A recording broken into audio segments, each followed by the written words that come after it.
আসসালামু আলাইকুম। আজকে 1 এপ্রিল। লতানো গাছগুলোর বীজের জন্য আজকে থেকে শুরু করলাম। অ্যাপসম সল্ট দিয়ে পানিটা ভিজানো ছিল, একটু কম পানি দিয়ে এরকম একটু ভিজিয়ে দেব। মিনিমাম 8 ঘন্টা রাখা ভালো। লাউ কিছু তো সমস্যা হবে না ইনশাআল্লাহ। এখন এপ্রিল শুরু হয়ে গেছে, আর এই মুহূর্তে লতানো গাছ জার্মিনেশন করার প্রকৃত সময় আমি মনে করি। তা আমি যে সমস্ত গাছগুলোর লতানো গাছ যার বীজগুলো একটু বড় সাইজের, বেশ সময় নেয় জার্মিনেশন করতে, তার জন্য আমি পেপার টাওয়াল মেথড ব্যবহার করি। যেমন লাউ, কুমড়া, কোরজেট, করলা। তবে বিন জাতীয় উদ্ভিদের জার্মিনেশন আমি এই মেথডে করি না, কারণ ভিজালে অনেক সময় দেখা যায় বীজগুলো ফেটে যায়। তাছাড়া জার্মিনেশন হওয়ার পর যখন আমরা সেপারেট করি তখন বীজপত্রগুলো ঝরে যেতে পারে। তো চলুন আমরা পুরো মেথডটা সম্পর্কে একটু বিস্তারিত জানি।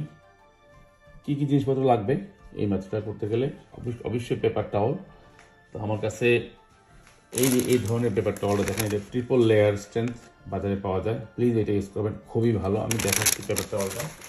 এই দেখেন, একটু রোল পাওয়া যায়, একটু দাম হতে পারে। এরকম দেখেন, খুবই ঠিক। এগুলোকে টুকরো টুকরো করে নিয়েছি। এই টাওয়ালটা যেন এমনভাবে হয় যাতে আর্দ্রতা ভালোভাবে শোষণ করতে পারে। অফকোর্স আমাদের লাগবে বীজ ছাড়া তো ছড়া হবে না, তো বীজ রেডি। আর লাগবে কি, একটি প্লাস্টিকের কন্টেনার অথবা জিপলক। আমি এই কন্টেনারগুলো ইউজ করতেছি। আপনারা জিপলক ইউজ করতে পারেন, এরকম জিপলক ইউজ করতে পারেন। আমি জিপলক ইউজ করেছি। এগুলো খোলা বা বের করা খুব চ্যালেঞ্জিং। আমার কাছে এই প্লাস্টিকের কন্টেনারটা খুব ভালো লেগেছে। এটার মহত্ব একটা আছে, দেখাচ্ছি কীভাবে। এই নিচে একটু পানি জমার জন্য জায়গা আছে, তো অতিরিক্ত যদি পানি হয়ে যায় এখানে জমে থাকবে, আর যখন লাগবে কিছু আবার ভিজে নিবে। চমৎকার একটা জিনিস। আর এখানে দুটো কন্টেনার আছে, এগুলো সিম্পল, যেগুলো এই খাবারের জন্য কিনতে পাওয়া যায়, খুব সস্তা এবং পুরোপুরি সিলড। প্লাস্টিক কন্টেনার হয়ে গেল। যেই পেপার টাওয়াল আমরা ভিজাবো, এই পেপার টাওয়ালের জন্য আমাদের লাগবে খুব ক্লিন পানি লাগবে। এখানে বৃষ্টির পানিটা না ইউজ করাই ভালো যদি পরিষ্কার না হয়। ঘরের পানি, রুম টেম্পারেচার পানি, সঙ্গে একটু আপনার অ্যাপসম সল্ট মিশিয়ে দিতে পারেন। হট বা কোনো তাপমাত্রা দরকার নাই, রুম টেম্পারেচারে রাখবেন। এই রুম টেম্পারেচারের পানিটা আমরা ইউজ করব। আর আপনারা এরকম নেল কাটার লাগতে পারে, সিজার লাগবে, এবং একটা টুইজার লাগতে পারে ছোট্ট বীজ ধরার জন্য, এবং ডেফিনেটলি লেবেল লাগবে, একটা কলম লাগবে, একটা চামচ লাগবে। এই হলো আপনার উপকরণ। আমি যে কাজটা প্রথম করলাম সেটা হচ্ছে যে বীজগুলোকে রুম টেম্পারেচার পানি দিয়ে এরকম ভিজিয়ে রেখেছি। দেখেন, আমার কাছে ছোটো ছোটো কন্টেনার আছে, ভাগে ভাগ করা আছে ভিজি, এবং প্রত্যেকটার মধ্যে এই সাইডে যদি দেখেন আপনারা নাম লেখা। এখন কতক্ষণ ভিজে রাখবেন সেটা হলো আপনার ব্যাপার।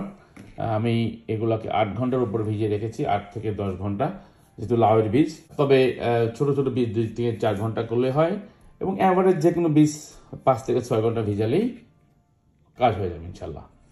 তো আমরা এটা সরাই ফেলাই। দেখেন এই বীজটা ভিজানোর পরে কি হয়েছে। তো নর্মাল বীজ ভিজানো ছাড়া এই সাইজটা, ভিজানোর পরে এদের সাইজ অলমোস্ট ডাবল হয়ে গেছে, বেশ বড় হয়ে গেছে। তার মানে এটা পানিটা সোক করছে, এটা অলরেডি রেডি হয়ে গেছে। তো এখন আমি একটু, যেহেতু মোটা বীজ এবং এটার উপরে আস্তরণটা অনেক ঠিক, তাই আমি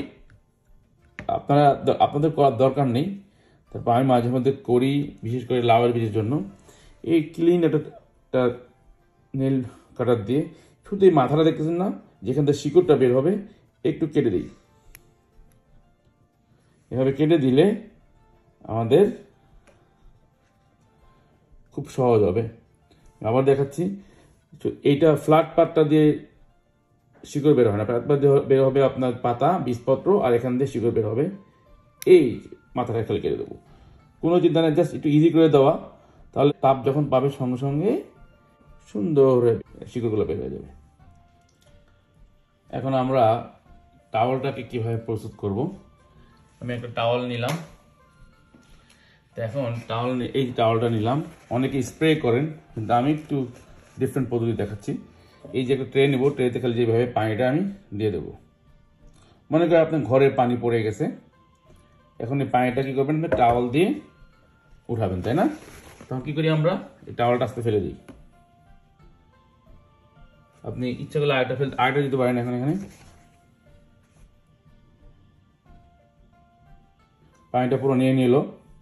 এখন এমনভাবে টাওয়ালটা রাখবো যাতে এতে ভিজে যায়, তবে নিশ্চিত থাকতে হবে যাতে এই টাওয়ালটা পানিটা ধরে না রাখে, বেশি নয়, যেন ফোটা ফোটা পানি না পড়ে। এখন আমরা যদি উঠাই এটাকে, দেখেন এটা দেখতেছেন কি না, ফোটা ফোটা পানি পড়তেছে, যেগুলো পড়ে যাবে ফেলে দেবো। এই জন্য আমি আরেকটা টাওয়াল দেবো উপরে। একটু বেশি পানি হয়ে গেছে মনে হচ্ছে, আর একটু কম ঢালা হতে ছিল। আপনি ইচ্ছা করলে আরেকটা দিতে পারেন।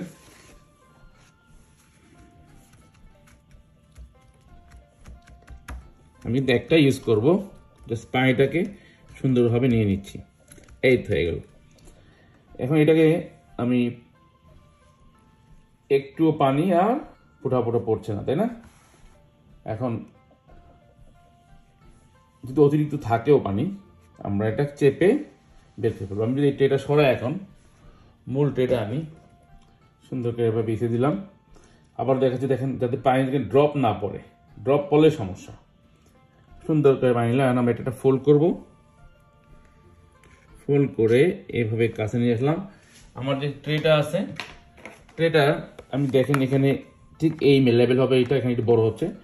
এই বীজগুলোকে আমি এই ট্রেতে প্রতিস্থাপন করব। এখন এই বীজগুলোকে দেখেন, আমরা কাটার সময় দেখাইলাম না আগে, এটা দিয়ে পাতা বের হবে আর এখান দিয়ে শিকড় বের হবে, তাই না? তো আমরা যেহেতু দুই দিকে দুই লাইন দেবো, এই দেখেন শিকড় এদিকে বের হবে, আবার এদিকে বের হবে। তাহলে একটু গ্যাপ রাখতেছি, দেখেন এভাবে, কখনো প্যাচ লাগবে না। শিকড় দেখেন এদিকে চলে যাচ্ছে, যার যার পথে, কেউ কাউকে আটকাচ্ছে না। এবং এখান থেকে পাতা বের হলে দেখতে পারবেন।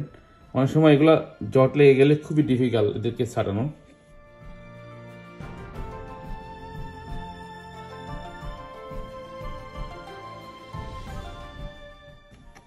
এই তো এখানে হয়ে গেল, এখানে একটা দিতে পারি। এই এক লাইন হয়ে গেল।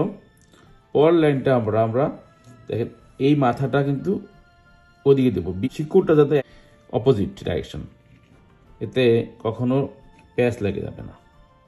আমাদের বীজ বিছানো হয়ে গেছে। এখন এই কাগজগুলোকে আমরা এমনভাবে রাখবো, দেখেন প্রথম মাথাটা আমরা একটা ছোট্ট একটা ফোল্ড করব, কারণ বারবার উঠাতে গেলে আমাদের ইজি হয়। দেখেন এখান থেকে এখন মোটামুটি পুরো একটা হয়েছে। এখন এটাকে সুন্দর এখানে উপর দিয়ে দেবো, দেখেন সুন্দরভাবে। এখন সেম এই মাথাটা একটু হালকা ছোট একটা ফোল্ড করবো, যাতে যেহেতু আমরা বারবার চেক করবো, যাতে কাগজটা ছিঁড়ে না যায়। দেখেন এইভাবে সুন্দর করে এমনভাবে দেবো যাতে সুন্দরভাবে কাভার হয়ে যায়। এই তো হয়ে গেল। এখন আমরা এটাকে ঠিক ওর জায়গা মতো প্রতিস্থাপন। তাহলে সিলিন্ডার লাও, টাকাগুলো সমান লাও, সুন্দরভাবে এখানে দিয়ে দিলাম। দুই মাথা দুই দিকে দিচ্ছি। আমি যে নেল কাটার দিয়ে কাটলাম, আপনাদের কাটতে হবে না, না কাটলেও হবে। না কাটাটাই বেটার, যদি কনফিডেন্ট না হন। কাটাতে আমার মনে করেন যে 3 দিনের মধ্যে হয়ে যাবে। এভাবে সুন্দর করে বসিয়ে দেবো অপোজিট ডিরেকশনে। এই তো আমাদের আরেকটা রেডি। আবার দেখাচ্ছি ফোল্ডটা কীভাবে করব। এটা পাত্র মাপে করে নেব।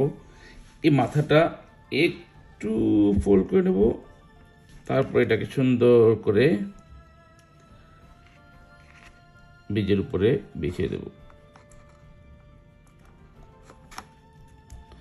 আবার এই মাথাটা একটু ফোল্ড করে নেব, তারপর এটাকে সুন্দর করে বীজের উপরে বিছিয়ে দেব। এখন এই যে মাথাটা ফোল্ড করলাম, এটা কেন করলাম মাথাটা দেখেন, আমি যদি উঠে দেখেন কত ইজিলি।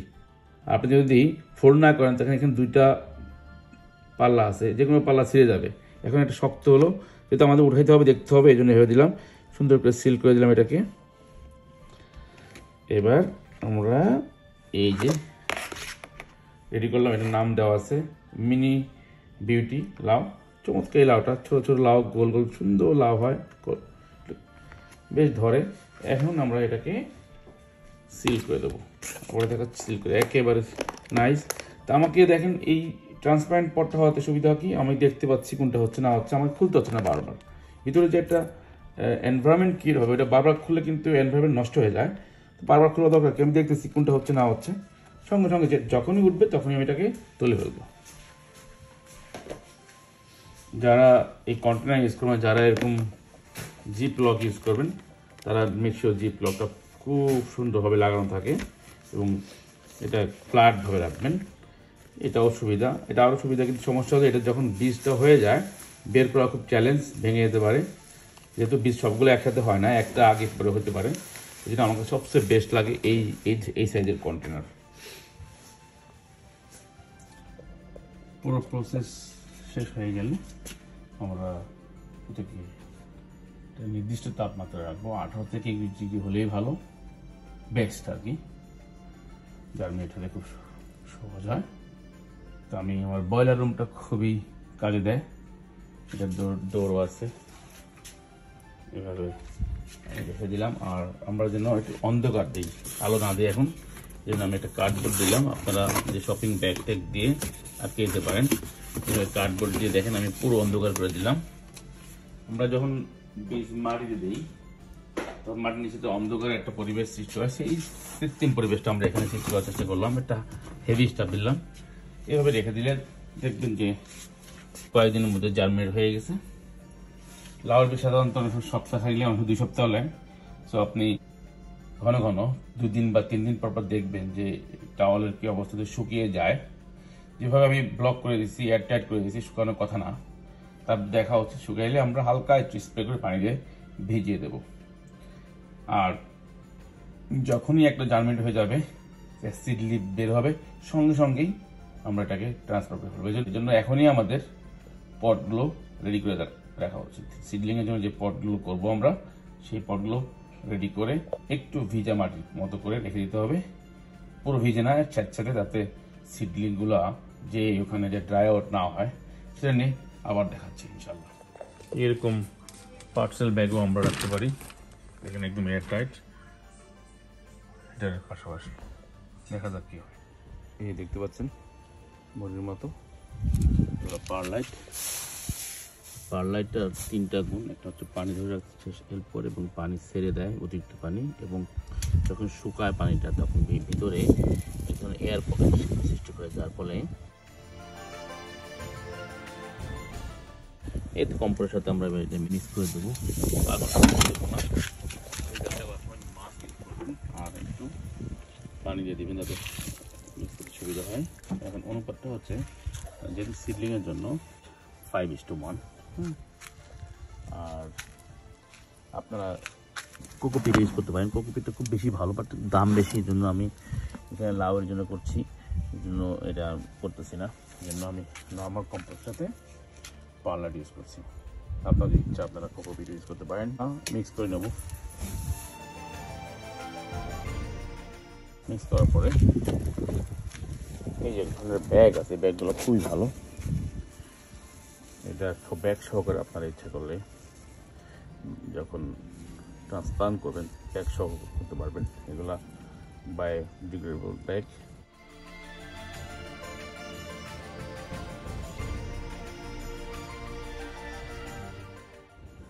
আর ওই যে দেখেন রেডি হচ্ছে পটগুলো। যখন পটগুলো রেডি করবেন একটু ভিজিয়ে নেবেন, পটগুলোতে গাছ ট্রান্সফার করার সময় যাতে মাটিগুলো একটু ভিজে ভিজে থাকে, তাহলে শিকড়গুলো ড্রাই আউট হবে না। এই তো হয়ে গেল না, এখন কোনো খাবার দেবেন না। গত বুধবারে আমরা জার্মিনেট বসিয়েছিলাম, আলহামদুলিল্লাহ দেখেন আজকে রবিবার সকালবেলা খুলে দেখি সুন্দর সবগুলো বীজ জার্মিনেট হয়ে গেছে। এখন আমরা এর দিকে যে পটে স্থাপন করব, টেম্পোরারি যে পটটা, তা আমি এর জন্য একটা বায়োডিগ্রেডেবল ব্যাগ ইউজ করেছি, যেটা মাটির সাথে মিশে যাবে। আপনি ইচ্ছা করে খুলতে পারেন, এগুলো এয়ার প্রুফিং হবে খুব সুন্দর করে। তো করার আগে আমরা পানিগুলোকে একটু ভিজিয়ে নেব, যাতে শিকড়টা যে শুকনো জায়গায় না পড়ে, তাহলে কিন্তু মাটি শিকড় বীজটাকে শুষে নিয়ে নেবে এবং চারাটা বাঁচবে না বেশিক্ষণ। এই জন্য এটাকে ভিজিয়ে রাখতে হবে। এই মাটিটা পুরো ভিজানো হয়ে গেল। এখন আমরা খুব সাবধানে ফ্রিজার দিয়ে ধরি বা হাত দিয়ে ধরতে পারেন, কোনো সমস্যা নেই, ইওর চয়েস। এটাকে দেখেন উপর দিকে দিয়ে এক সাইডে আমি যদি দেখাই এইটা একটা সুন্দর করে, যাতে কোনো আঘাত না পায়, মাথাটা উপর দিকে উঠে রাখবে। এতে খুব তাড়াতাড়ি শিকড় চলে যাবে নিচে, এটা ফেটে বের হয়ে যাবে ইনশাআল্লাহ। আর একটা দেখাই আমি, অনেকগুলো আছে এখানে, সবগুলো দেবে। এই এখানে আবার দেখছি যে এটা মাথাটা দেখেন, এইটার মাথাটা একটু বাঁকা হয়ে গেছে, মানে শিকড়টা। এই জন্য আমাদেরকে এইটা একটু বাঁকা করে দিতে হবে, শিকড়টা পুরোপুরি মাটির নিচে যায়। এটা হয়ে গেল একটা। তো এখন খুব খেয়াল রাখতে হবে যাতে পাতা বের হওয়ার সাথে সাথে ওরা প্রপার আলু পায়। এগুলো 2-3 দিনের মধ্যেই দেখবেন দেখি লাফিয়ে বড় হয়ে যাবে। লেবেল দেবো, এটার নাম হচ্ছে সিলিন্ডার বড় জাতীয় দিয়ে রেখে দেবো, বলে নিয়ে দেবো ইনশাল্লাহ।